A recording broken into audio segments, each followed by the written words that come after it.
Have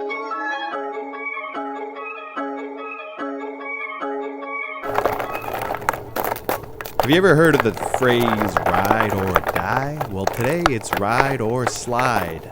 But before we get to the ASMR, let's check out my home setup. Here we go.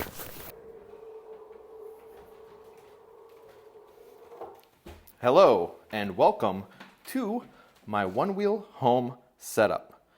Today we're going to be discussing a couple things, but mostly accessories and why I owned a Onewheel Pint and a Onewheel GT. So first, let's explain what's different from the last video. The last video I wanted to talk about basically why you didn't need to buy any accessories. You could get away with buying just the board and the charger. You don't even need a port cap. You don't need a fender. You can get away with just that. And that's basically what I rock with my Pint now. This is the original Pint. This is the original Pint with the delete, which comes with it, the stock plastic handle, and some aftermarket from Craft and Ride rail guards, which this one kind of peels off. Craft and Ride has fantastic customer service, but when it comes to build quality of accessories, I generally go with Future Motion Onewheel products because my rail guards for this exact, I cleaned it, prepped it nicely with alcohol wipes, let it dry, and then I put the adhesive rails on. And then I put a ratchet strap around the rails, wrapped it around a bunch of times so the tension was dissipated throughout the whole rail. And I let it sit for 30 minutes. And I've had these on for lots of miles. And really the tip only chipped once because I hit something that was pretty sure concrete. And with this, it's basically just a layer of laminate with a printed image. So it is nice for customability because you can get way more customized with your aesthetic look with third-party stuff. But I go with the Future Motion ones. The reason I stuck with this is because it's kind of hard to get off as well. So anyways, I have the Pint right here. And I have it set up the way it is because I generally only ride in super nice weather. So I don't need a fender. And it's generally in the neighborhood to go get pizza or go get delivery food or check out the park a little bit. What I like about the Pint is it's super small. So if I need to go to a gym, throw it in a gym locker, or it's easier to carry on the subway and stuff. So I call this one basically my second mile board. It's if I'm going in a car and I need to ride somewhere, if I go on a train and I need to ride somewhere in the neighborhood that I'm going in, I'll grab my Pint. But for everything else, I commute on my Onewheel GT. This is the king. And accessory-wise, this is why this one's dialed in a little bit. In the last video, again, I was showing you the basics that you need, the fundamentals, not the fancy end. So I think this is basically dialed in for a solid commuter or trail board. You have the removable not carbon fiber, you have the removable hybrid fender right here, and the FST system. And I did not go with any advanced blocks with the FST system. I just stuck with the nubs that come with it because I like to be able to pull my feet out, especially commuting. But the Pint, super portable, fun, nimble, great for short rides, quick errands, just keeping a low profile in the city. But the GT, man, this is my main workhorse. It's got more power, more range, better stability. I talked a lot in the last video about commuting and why the GT is king. If I could only own one board, it would be the Onewheel GT. A lot of people, and this is how I got in the situation of owning two boards, a lot of people weren't sure, and these are a pricey hobby. So the marketing line that got me to purchase this was, quote, "It's cheaper than a cell phone." And I was like, that is a good point. I had just bought an iPhone, which was a little over $1,000 at the time. And this, at the time, I think was $850, $950 or something like that. So I snatched that up during the lockdowns. I had some free time. I could practice it. And once I got comfortable and super stoked about riding, then I saw all of the limitations of this. Because at first I was like, this is crazy. This is super fun, super nimble. I didn't want to buy an XR because it had been on the market for so long. I knew something new was going to come out. The Pint came out. I was like, this is just what I was looking for. Especially as a city person, I used to go to gyms a lot. And this one's great. Fits right in the gym locker. Super portable. Got the handle super lightweight. But the GT, this solved all of the main issues I had with the Pint. The Pint, I had to do one third-party mod through Chai Battery Systems, which was the Court mod. Basically doubles the range. Don't quote me on that exact stat, but vastly increases the range, because that's the main limit with this. If this could go 30 miles, I would probably still own my Pint, even if it had less torque than the GT. But I need 30 miles, so that's where the GT comes in. This is my main commute board. It's fantastic. So if you're getting into the sport, especially if you're a bigger dude or a taller dude, I mean, I'm 6 foot and like what, 175 to 190, depending on how depressed I am. So if you're getting straight into it, you could get away with the Pint, the OG Pint, or the Pint X, I guess is the nice middle ground, Pint X. But the GT, if you can just get the upfront cost out of the way, they have a high resale value, so if you don't like it, you could easily sell it back to somebody else. But either go straight for the big boy, or if you have family, if you have kids or a girlfriend that you might want to, or a boyfriend that you might want to ride around with, that might be a way to convince them. It's like, oh, well, it's only this price. You get them in the door by being cheap. Then they see how nice it is to maybe have a little alone time while you're out riding, or when you're out commuting, you grab extra things for them because you're not on a subway or in a car, so you could stop by stores more easy. And then they like it, so then you're like, all right, now I got to spend more money. They're like, I don't know, but they've been lured in the door with this one. And then that's when you apply the pressure and be like, well, the kids, they could ride, and you get them riding with you. Or, hey, you want to ride? I got the Pint.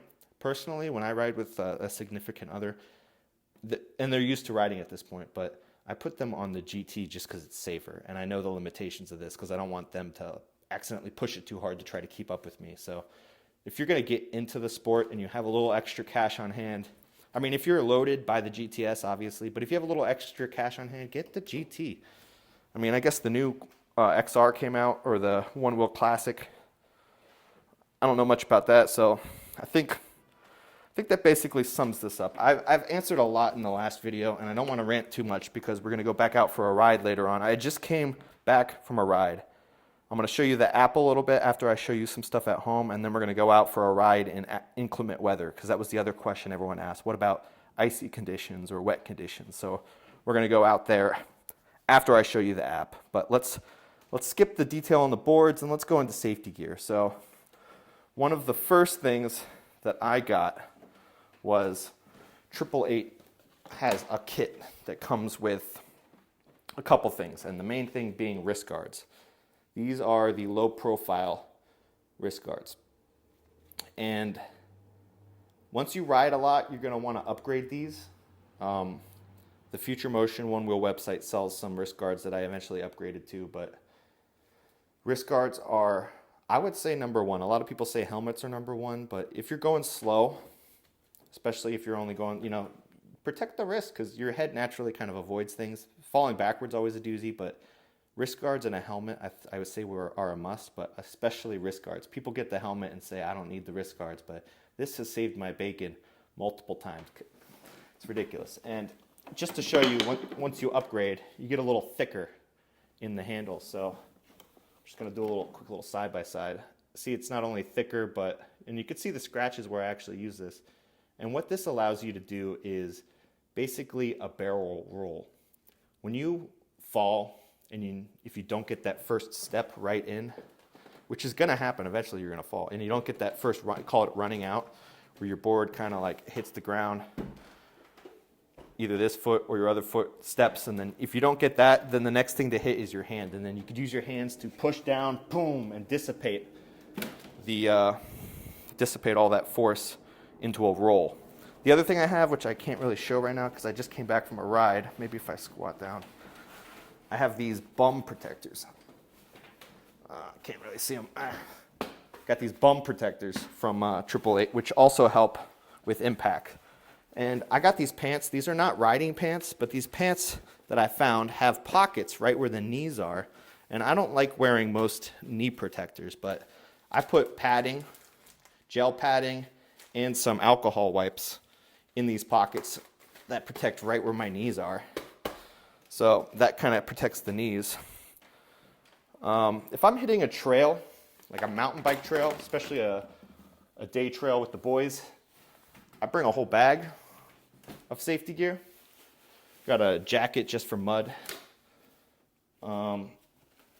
But basically, what else do I have in here? Oh, perfect. I even have even more. So this is where I bring everything if I'm going to be out on a trip. I started off with ankle protectors because I was wearing low profile shoes. But then eventually I just got the Vans skates. It adds protection. When I first started, these are actually from when I first started riding. When I first started riding, I was riding so much that my knees hurt, but I still wanted to ride. So I got these. This one has like a small, feels like metal strip that helps kind of support the outside. Because for me, it was the muscles here and here that were getting super strained. And so just to keep riding, I was putting this on my knee. And then this other one, which kind of dissipates around the knee, was also a good one.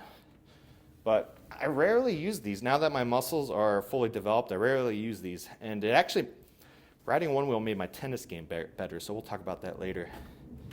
But this bag right here is the main thing. If you're hitting like serious mountain bike trails, you're going to want to put on the knee guards. This is two of them in one, wrapped together nicely.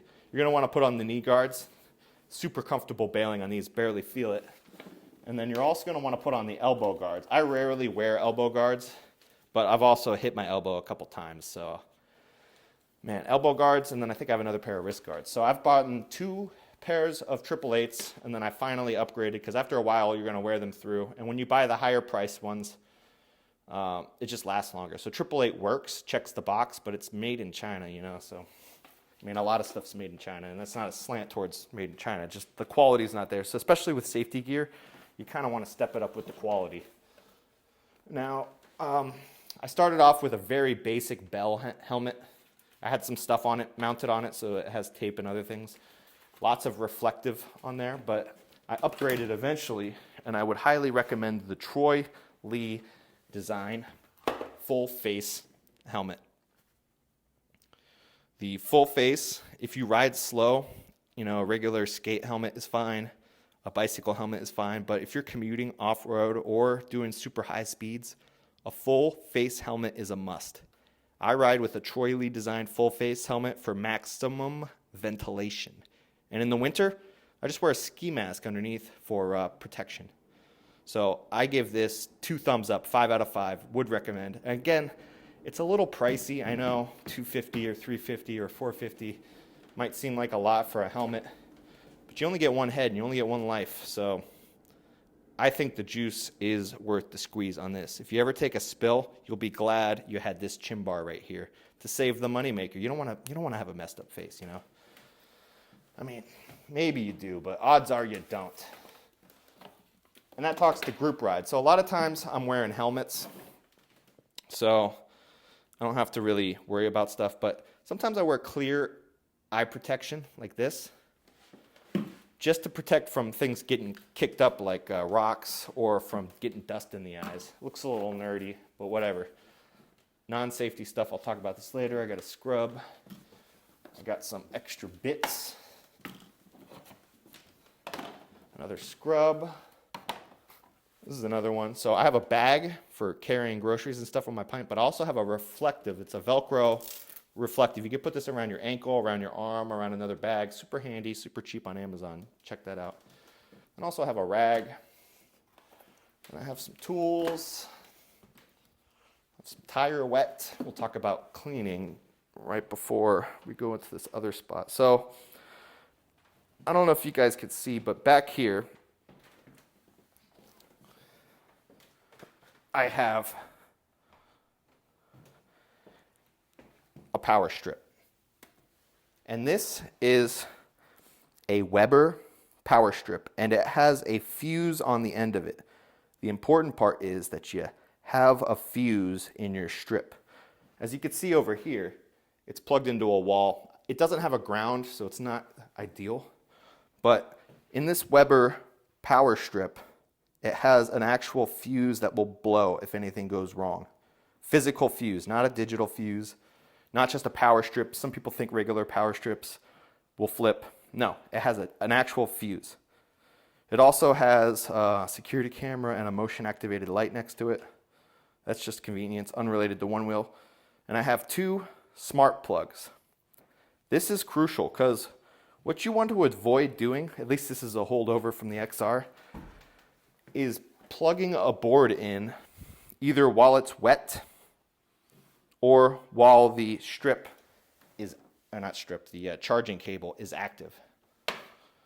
So say any kind of arcing happens or if anything's wet, you just got to avoid all of that by not plugging it in while it's actively charging or while it's wet. So this board just came out from the wet. It's going to sit here a while.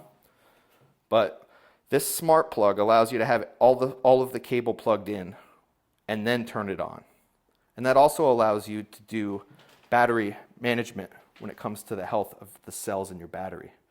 Onewheel doesn't have a built-in charge limit, so a smart plug is handy. I mean, the BMS, the battery management system in the board, does a pretty good job of managing the health of the battery, but it's best to store your battery around 50%, like 45 to 60%. And to get that optimal, I might, since I got back from a ride, this is slightly charged, it's probably at 50% around. I'm probably going to plug this in, but I'm going to have the smart plug automated so that 2 or 3 hours before I do my next ride, which is tomorrow morning, it's going to charge, it's going to turn on and start charging the board so that it's not sitting overnight charging. Because basically you want to avoid high-speed charging and you want to avoid it sitting on a charger for a very long time. They have some built-in protection so it's not hazardous, but just for the health of the cells. You don't want to drain it too low, so you don't want to go to 0 very often, and you don't want to go to 100. In the app, which we'll talk about later, there's a charge to 90% feature, which is super helpful. But once you get the smart plug, you don't even need that feature because you can let it sit plugged in but not charging until the moment you need it, digitally turned on while you're sleeping. Now, another thing to talk about is the hyper versus the standard charger. And I get it, it's tempting. For the GT, the standard charger, to get a full charge, takes about 3 hours, but with the hyper, cuts it down to 1.5 hours. And with the pint, it's even crazier. It's like 2 hours, and it cuts it down to 45, 50 minutes. So while I avoid using ultra chargers at all costs, especially in hot weather, I have used it on my pint. So I do have an ultra charger for my pint, but for my GT, especially since all of my knowledge and experience from getting 9,700 miles out of my pint, I decided to not even buy a hypercharger for my GT. A, because I had plenty of range, and B, because I wanted to get the most out of the battery cell health. Because the slower charge, the better, to a certain extent. So I just used the stock charger with a smart plug, timed to keep it around 50% until a couple hours before I need to use it.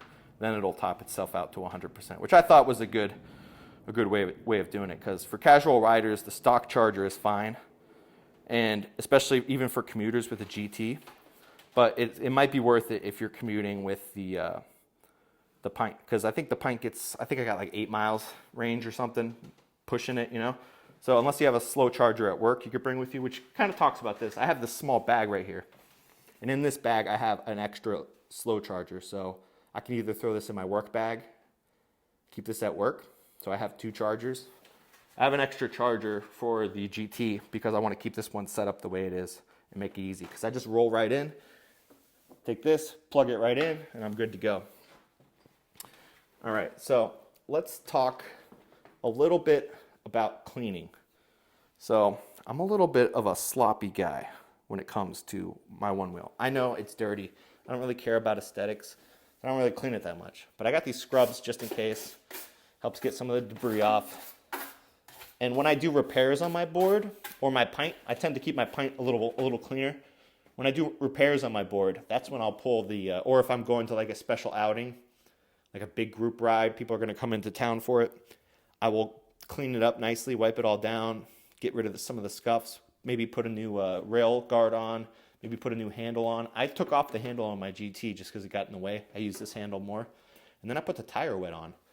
So it's good to have 2 kinds of scrubs, a fine brush scrub and then a more coarse scrub, especially to get some of that mud off. They say not to hose it down, but I've hosed down my GT before. Also have a small container for both my pint and my GT. Let me get my pint one real quick. And I'll show you some of those bits and pieces later, but let me make sure I'm not looking over anything else. Did the knee guards, did the protection. Oh yeah, forgot about tires. So I ride the stock tires. And because they're the stock tire and everyone loves to upgrade to these third-party ones, which I think overpriced for what they do, because this stock tire, I have 6 spare tires, 4 for the GT and a couple for the Pint. But I just take the stock slick tires and I keep them on backup. So this board will need to have its tire swapped soon, which you could either send in to do, but I'm going to do it myself. As you could see all the way through this tire. I'm actually kind of surprised it's still holding air. Can't pop it yet. Anyways, it's worn through on basically almost 2 sides, so I'm going to have to replace this soon, but I always have it on hand, is extra tires. And there's plenty of tutorials online that can show you how to do those kinds of processes, like tire changes or battery swaps. Oops, this thing fell over. All right, there's one more thing that I forgot to pull out, so let me grab this real quick. Talking about tires,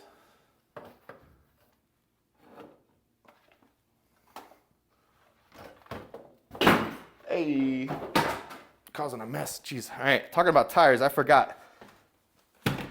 I use a lot, I'm almost halfway done with my tire sealant. So after, I don't know, 4 tire swaps, 5 on this one, and then a couple on this. I lost track of how many tire swaps, and I love just putting lots of goop in.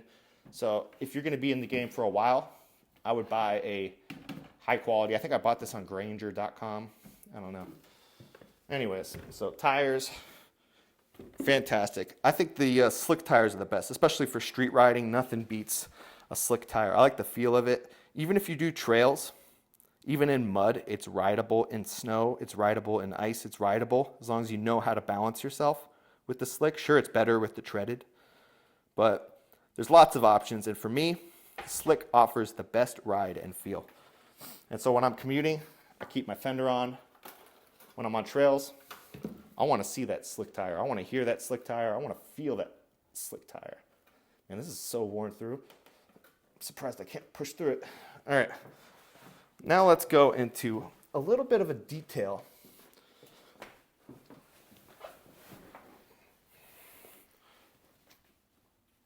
with some of these shoes. So before I get into this stuff, I want to talk about shoes. So of course I ended with these Vans E-Skates, but I started with this kind of shoe. So a lot of people will say that you might need heels, but I think skateboard shoes are the best, and the gummier the better, in my opinion. So I rode these for a while in the summertime. I still ride these, especially if I'm not going to be in the woods, worried about my wrists or you know, like running out my ankles. And then I also wore these for the longest time before I got my Vans, which are basketball shoes, which were super handy. And these protected my ankle just as good.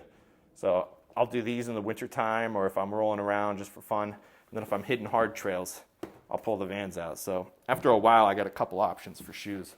But the high tops, fantastic. So talked about the tire wet, talked about the scrubs.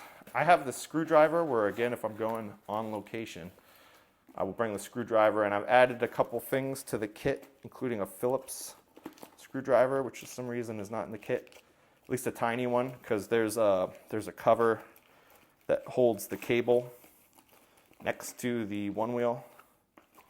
So I have a tiny screwdriver in there that's in there for taking that out. It's got the Onewheel wrenches as well as a valve stem remover that I added.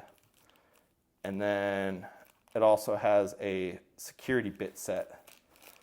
I wish I had the details in front of me, but I don't. Actually, you know what? I'll open this up. So this comes with the screwdriver, is these.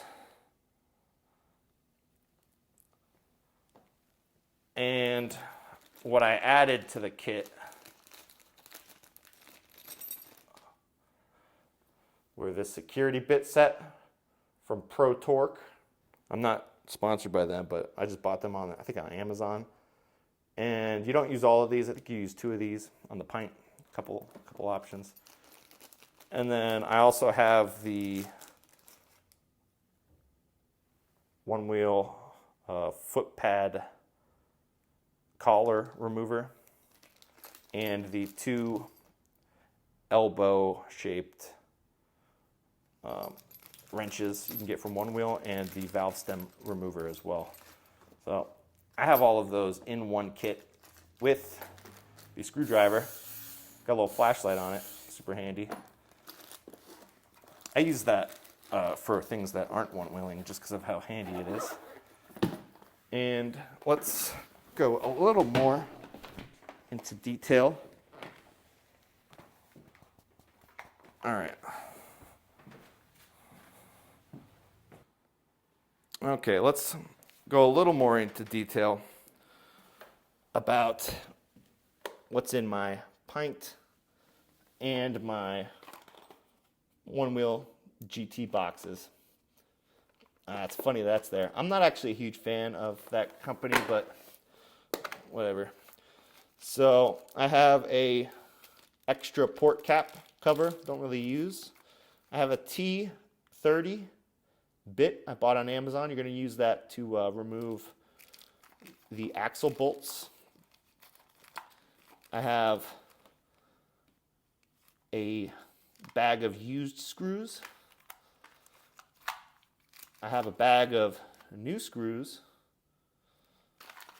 I have some extra axle bolts,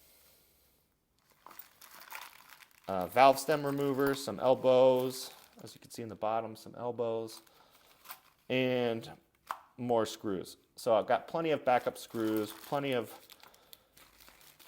lot of backup stuff. I'll clean this up later. And the pint, very similar, same deal. I have these 2 sitting off to the side on a shelf in my closet, and anything serious happens, or if I want to dial my ride in before I head out, all the extra bits you could fit in here. And I think that leads to the final thing, which I saved for last, partially because I think it's the best. And if you're still watching, again, thank you. You're about to get some ASMR later with me riding. I'll show you the ride I just came back from. And I'm going to show you the app as well. But the FST system, talk about something I did not expect to like so much. I mean, obviously, Onewheel makes great products, but the FST system, I give it a 5 out of 5. 2 thumbs up. Fantastic. Super customizable. And again, you could watch their video. But once I dialed this in, I didn't have to touch it. It was set. Fantastic. I mean, I didn't expect to love my FSTs as much as I do. I bought them when they first dropped, put them on the board, and I haven't taken them off since. I think I took a little bit to adjust it. The back is what surprised me as a commuter, having the ability to not have that back slide off, and then the front, when you nudge and go over things, you could actually push into it now. Or bonks, you could push into bonks because you have a little something to push into. I had flight fins for a while, ended up selling them just because I have to go narrow to do anything, but I really wide, so the only thing I would like is if they had these that could go out a little further, because I'm used to it now, having my foot back, but that extra inch or inch and a half would be nice to have. They also make studs, so you get a lot of options. You can customize it however you want, but it's amazing for both trails and city riding, especially in places with questionable road conditions, like here in New York City. This has saved my bacon multiple times. It's amazing. If you ride in the city with potholes, rough pavement, or bumpy roads, you call it the asphalt waves, especially where trucks drive a lot, right where the tires go, sometimes pushes the asphalt, creates these waves, and you don't really see them all the time. That's where this being locked in, but also being able to slide out, put your foot out if you need to, it's fantastic. So let's head into the app so I can show you how I set up my ride modes, battery tracking, and all the other settings, as well as group ride features in the app, because this is my home setup. Oh, one final thing. And again, this is only because I live in a city. I always forget about this. Right above my Onewheel, I have a fire blanket that's hanging. So I could dump it on top of this. And then I also have a couple potted plants and some sand. They're cactuses, so they're sand-based plants around. So in theory, if I see or hear or smell anything happen, which I've only seen videos of EUCs and Vesks, not Onewheels, but I live in an apartment with lots of other people, so I try to be as safe as possible. I could throw it out the window, or I could toss the fire blanket over, then toss a bunch of sand on top, and then wait for it to go out, because it's crazy. Once these batteries catch on fire, which again, you want to treat these like a person, so don't leave them in the garage if your garage gets too hot or cold, or leave them in your car if it gets too hot or cold. Treat it like a dog. Like, it needs to be in a stabilized, air-conditioned environment. It can go out into the hot sun for a while and it can perform like that, but it can't be stored. Especially cold, you might damage the cells. So anyways, let's head into the app so I can show you how I manage group rides and set up these boards. We're in. Okay, let's check out the Onewheel app. Boom, it's out of this world. So would like to use Bluetooth connections. All right, so you got to turn Bluetooth on, huh? All right, let's go ahead and turn that on. Boom. None of my boards are on right now, so I'll be right back. I'm going to turn it on. Got to walk across the room. I'll be right back. Watch the app, though. When I turn it on, it'll automatically connect. You see the star? If you press information, you can actually auto-connect is an option. So both my Pint and my GT will automatically connect depending on which one I turn on first. So keep an eye on that.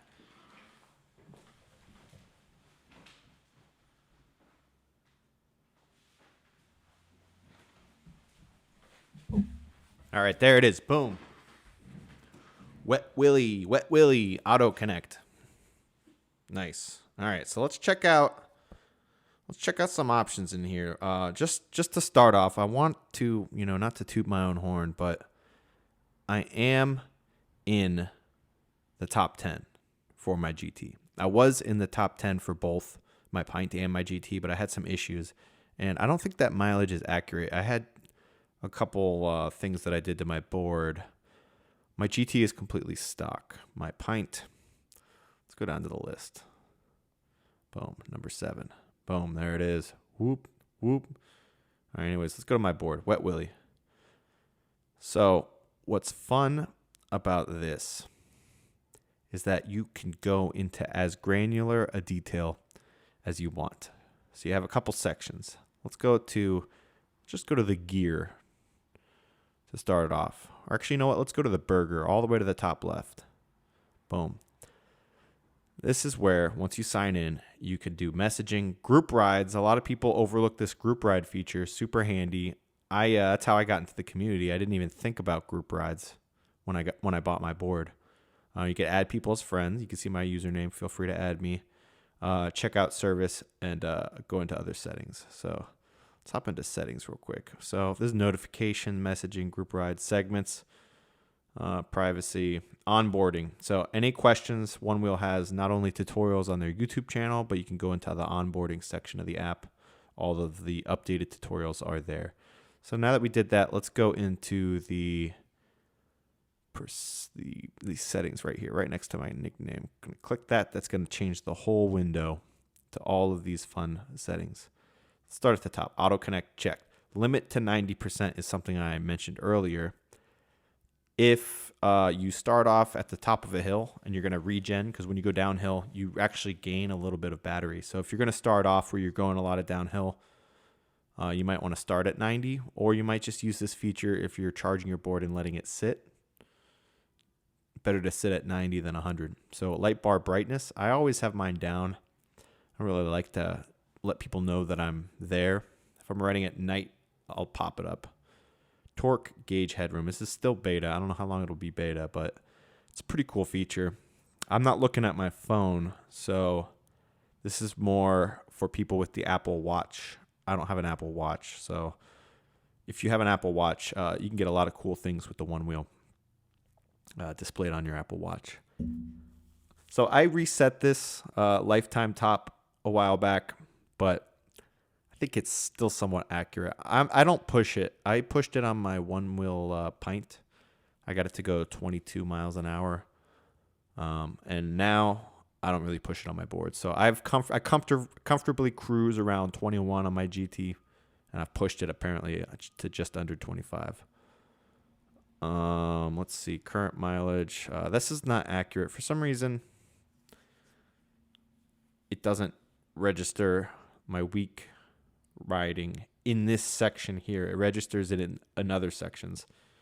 And then energy, all this stuff. This would be, if I'm using the app, it'll be more helpful for the energy. And then diagnostics. A lot of people overlook this feature, but when you click it, it goes into a little more granular of detail. And one of the things that comes with buying a Onewheel directly from Onewheel or from one of their authorized dealers is that it comes with some pretty good customer service.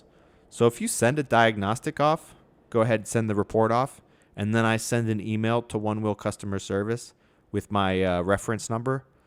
That just, especially if that report has the problem, like you were recording your ride while the problem happened, that helps a lot of people, and that helps the engineers over at Onewheel, because they will go out of their way. Because one time when I had my pint, when I took it apart to put the battery in, and then I put it all back together, and it was making these weird noises when I went front and back.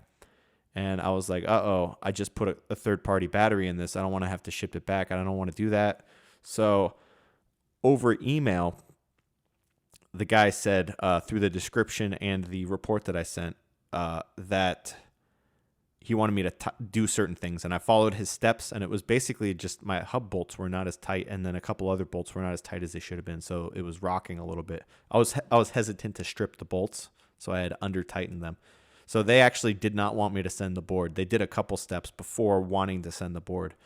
And we could talk about pricing for repairs later, or you just visit their website, actually. How about that? Anyways, let's go a little further into this app. So exiting out of the settings, we're going back to the main page. Then it has ride mode. So I'm in a custom Apex mode, which is one of the many ride modes. Then there's elevated. This lifts the front up a little bit. It's good for going uphill or heavy terrain. Highline. A lot of people like Highline. I don't really use it. I don't really know what it is. Flow. This is more like surfing, I've heard people say. I like my pint. My pint, I forget what setting it's at, but it's more of the surfing setting. So it's probably more like flow, which I think is called Pacific. Not 100% right now. And then roam. I think when you get the board, it comes in roam mode. So if you want to put it in dummy mode and let somebody try the board out, you put it in roam mode, and they're not going to go too fast, run away from you, or hurt something. And then bay mode. Actually, you know what? That might be bay mode. Roam and bay are probably the most limited. You know what? If you go in and click it, oh, there it is. So yeah, so if you go in and click these, you know what? I'll show you, since you might not want to download the app. You got bay mode, so it's town, playful. So basically torque and, I don't know, town and trail, the ability to handle bumps and stuff. So yeah, that's right. So neutered. This is neutered mode, basically. 12 max, 18 max. This is all right. Give it to the, I guess, not sure why you'd want this. Golden hours of shaping. Nah. Flow, loose, and buttery. Yeah, so this is more like surfing. Like I said, getting that flow state. Highline, responsive and punchy. Yeah, responsive and punchy, but then you get to Apex. That is responsive and punchy. They call that hyper responsive. Yeah, twitchy, high agility. I love it because I'm more of a set it and forget it type of person. So let's get out of here. From here, basically, I, out of all the modes, loved Apex the most. And then from here, you could click the custom shaping section. And I have two custom modes. So I guess, I don't know if this is the stock. I'm not going to change any of it because I'm more of a set it and forget it type of person. But you could do a lot of tweaking. I think this is not.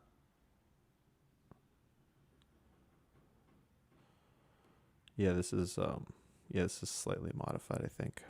Either way, it's to the point where when I ride, I can guess the percentage of the battery because I can feel how it's responding. I can tell when I'm at 35%. I can tell when I'm at 65%. I'll show you some screenshots later of a benchmark test. I guess I could throw that up right now. This is a benchmark test that I did. And the other thing that I did was, I'll just show the benchmark. Anyways, back into the app. So the leaderboard I showed you. Achievements. This is a fun one. So it's kind of like gamifies riding. I don't really aim for any of these achievements, but it's fun when they pop up and they let me know that I got them.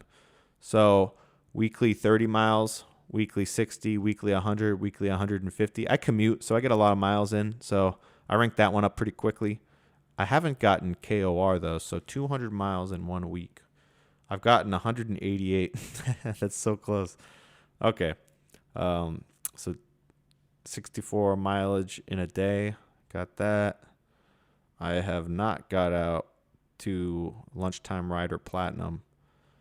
Yeah, I'm busy. Sorry. Lunchtime's prime time. A night owl. I like to wake up early, so I'm not going to get these. Dawn patrol, as you can see, 4 a.m. to 6 a.m. Yeah, I commute in the morning sometimes. Daily Dominator. Unlock this badge. 400 miles without breaking your day streaks. Yeah, the day streak's hard, especially in the winter here. If I lived in a place like California or Florida, I can get away with streaks. Also, sometimes I travel. Throws that off. Total miles. Recorded. Unlock this badge by recording over 600 miles ridden. Yeah, these will pop up pretty easy. So downhill and uphill. That's a fun one. Mariana Trench. I got that one a while ago. Where is that? Oh, down here. Yeah, I got both of them. Mariana Trench. Descending over 3,000. Wow, that's a lot of feet. So it's 30. All right. And so it's in feet. Interesting. So gotten both Mariana Trench and Everest. That's kind of crazy to think about. Recording at least 100. I have auto record on for my rides. So if anything happens, I have the report. Earning all recorded. So eventually I'll get all these. And then again, if you go into the Academy section, watch all of the tutorial. Fenders, rail guards, all of the good stuff. Technical terrain. They have fun tutorials. Covers all the basics. I don't really feel like telling you about those because there's so many different people that have different tutorials for it. And it's in the app. So I can just say that I'm number 7 in the leaderboard because these things are awesome for commuting. I call them my time machines as well because it cuts down my commute time, which is normally what drags everyone down. So I can do more things in a day, go more places, stop by more places in between other places, do it quicker. When I go to get a slice of pizza or go out to get groceries, I'm zipping there, zipping back. It's crazy. So anyways, I guess we're going to go to the live. Yeah, let's go hit the trails. So this ride you're about to see is for the inclement weather people. The people who say, well, can you ride it in the rain? If you commute with it, can you ride it on the snow? This snow is not ideal. And the answer is yes, especially the drier the snow, the better. You just crunch right over it. But this snow that you're going to see is pretty wet. And you're going to see it's not successful all of the time. But it's impressive for what it is, especially considering I have a slick tire. So have fun with the Onewheel ASMR. And I'll be right back because I think I'll start with ASMR, especially I'll do brakes. But I'm also going to throw a few more answers to some of the questions I got from the last video. So appreciate you if you made it this far. Again, you made it past my home tour, and now you made it past my app tour. Congratulations. Super appreciate you guys, and I'll see you on the other side. Now, winter riding is not just a test of skill. It's a battle against physics. And spoiler alert, that's a tough one to fight. But as a commuter, sometimes it doesn't matter whether it's raining, snowing, or snowing and then raining and freezing over, like we see here. So I got a lot of questions, not only about being either surprised or questioning what terrains this could go over, but a lot of questions about what conditions I can put it through. And I will say that my board's nickname, Wet Willie, came because I bought it just before a hurricane was hitting my city, and I was about to leave town, so I had 2 days before I was leaving town, and I'm like, I gotta ride this, and I have a lot of errands to do. So I rode it through a lot of rain. And as you see here, as long as your center of gravity is perfectly above the wheel, and once you become one with the wheel, this becomes natural. You find yourself, if you do slip and you're right above the wheel, the motor catches itself. This thing's smart. It's making thousands of decisions a second. And it's thinking about you in every decision. So when you're slipping and sliding, even in mud, if you're right above the wheel, and I will say this is a little wet in the sunshining spots, but it also is pretty cold. This is sub-freezing conditions. So people ask about what temperatures. The lowest temperature I've ridden in is about, I think, 7 degrees, maybe 5 degrees in freedom units. For our European audiences, everything I say measurement-wise, unless I say millimeter. Hey, there it is. I use this little clip right here to get your attention in the beginning. Look how slippery that is. And as long as you're going straight too, so if you have your weight right above the wheel and you're going perfectly straight, it's doable. In this case, I couldn't even get started without turning, so it's and keep in mind this is a slick tire. So here I am walking it out. Sometimes you can't win them all, you know. Physics usually wins, is what I was saying at the beginning of this. And here's an example where I had to go to a spot with a little more grip. So the other thing that happens is sometimes you get frozen foot pads. So if I'm not actively riding all the time, or even if I am, the foot pad gets really stiff. Or if I step off my board and it's super frosty snow, and I get back on my foot pad, it'll get into the grip tape. And then I'll be slipping and sliding on my pads, and then it'll freeze the pads. In my case, it hasn't ended in anything negative happening other than being hard to stand on top, which the FST system helps with. You could also get the long nubs, or not nubs, the long teeth, which I do not have. I'm going to purchase that eventually. The only board sport where you're more afraid of water, I mean, not really. I mean, even ice, water, ice, as long as you're not completely submerging it, and I will admit, now that I'm outside of my warranty, knock on wood, I have ridden to the point where there was so much water. Look at these dogs. This is how quiet you could be. Sometimes the dogs don't even notice. Oh, hey, sorry. They didn't even notice me. Crazy. It's really quiet. It's not like a dirt bike. Anyways, what was I saying? I was talking about water. Oh, yeah. I've ridden in water above the rails. And what got me when I was riding through was that there was silt at the bottom that was super slippery. I would have made it all the way through the deep puddle. I was commuting one time and I was on my way home and I was like, I can get my shoes wet, you know? I'm going to challenge this. I'm going to push it. And, I mean, it worked out. Look at this thing. It's beautiful. Here I am fixing the GoPro. Yeah, I'm using a GoPro 7 here with an iPhone for the other shots, the apartment shots, and I mixed it in Final Cut Pro. Here you can see the sensor's getting a little stiff because it's sub-freezing, but you're always able to, especially if you move it around with your hands. I've never been stranded because of that. And people look at the FST system and they complain about the price, and it's not just the nubs and the whole mounting system, proprietary mounting system. Proprietary in the sense that it fits perfectly. OEM, I guess, not proprietary. And the holes, you can mount whatever. So I think Flight Fins has options. You can 3D print your own options. But it's also a foot pad. So I have a backup set of foot pads because of my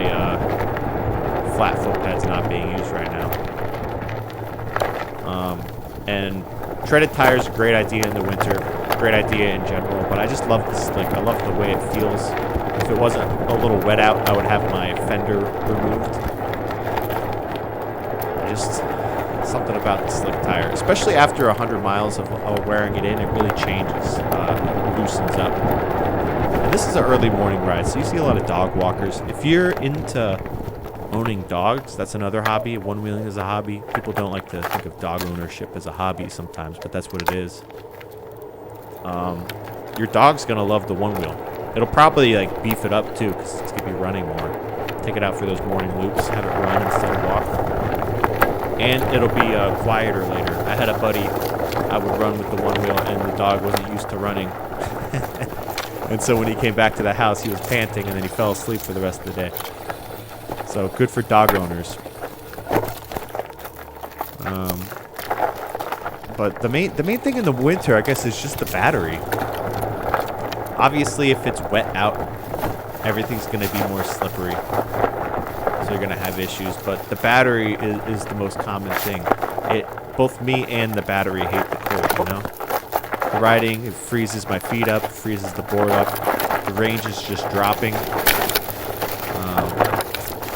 And don't be that guy who thinks he's clever. He's like, yo, I'm going to show up to a group ride. And then I'm going to sit in the store and hypercharge my board and pull it off right when it hits 100. And then ride in the wintertime.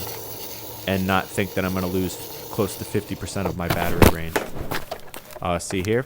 This is me. I lifted my heel up, and that side of the board is a little frozen. So, looks a little suspect, but I'm telling you, it's not that big of a deal once you get going.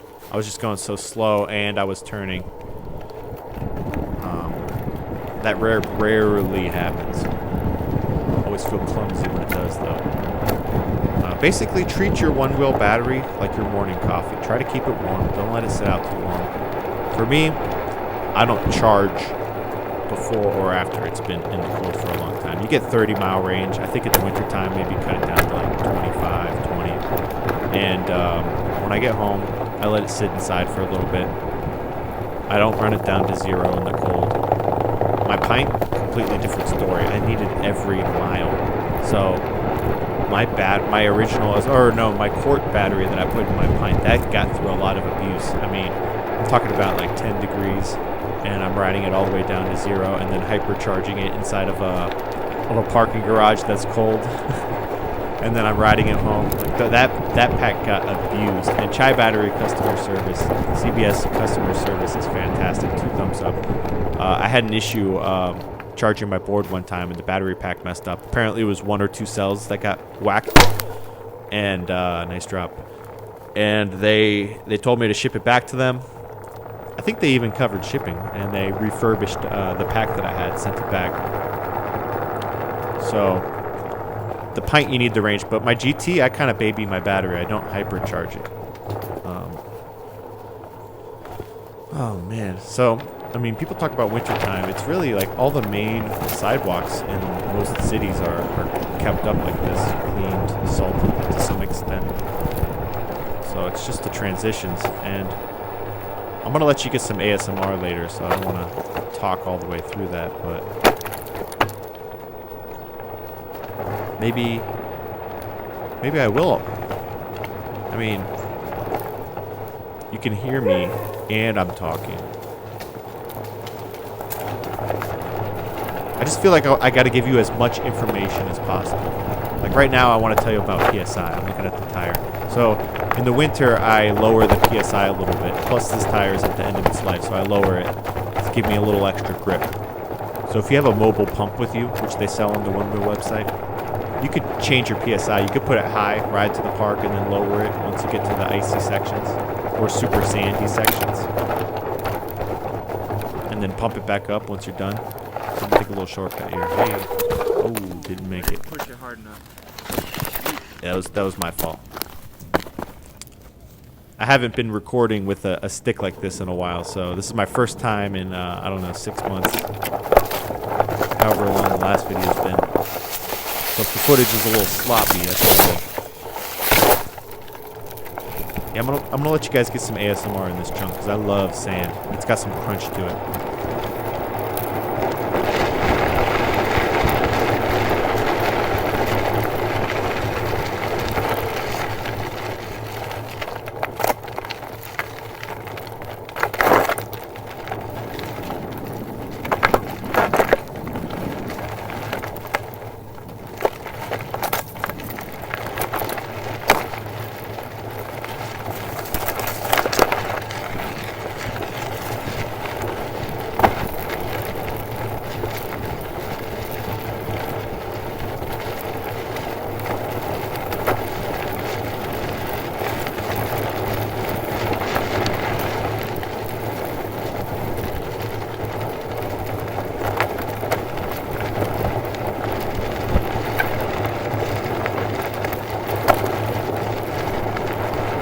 mountain trails to city streets. From icy, freezy to ocean breezy. If it's rideable, I'm there.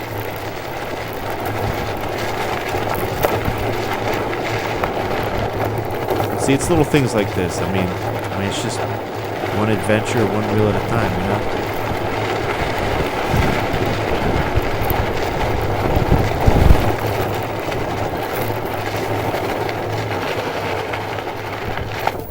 Who needs a balance board when you got potholes, roots, and ice?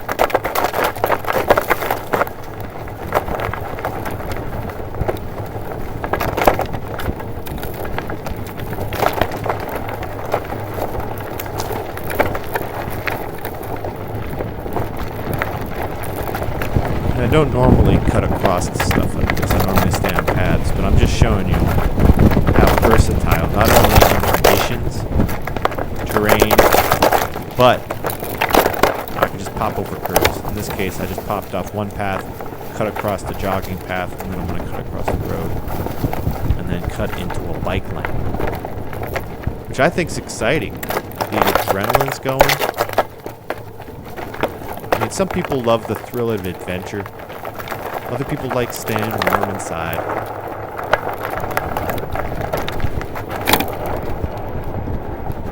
Yeah, I mean, sometimes I see people in cars, and I think maybe they're thinking in their heads, I don't want to project, but they're like, oh man, this guy's outside, he's cold, oh, I'm better than him, I'm sitting in a Range Rover. Bruh. Park that Range Rover in a parking lot, and I would pull my one wheel out and ride, because I love riding. When I ride to work, it's like I don't even have to have a ski lift. I just hop right on the mountain, boom, and then knock my way to work.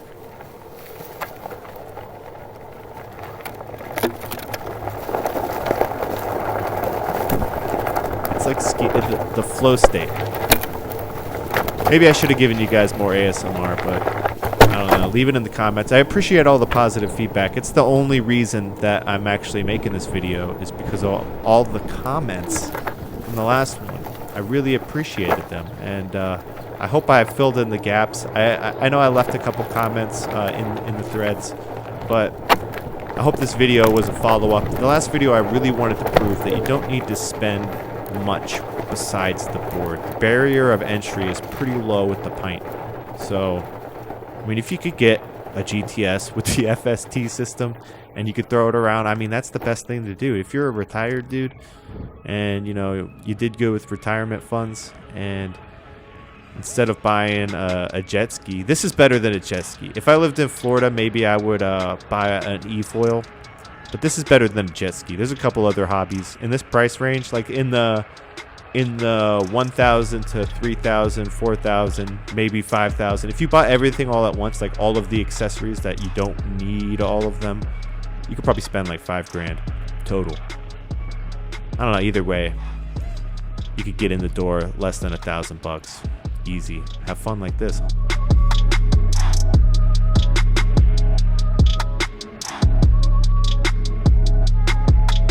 All right, thanks guys. See you next time.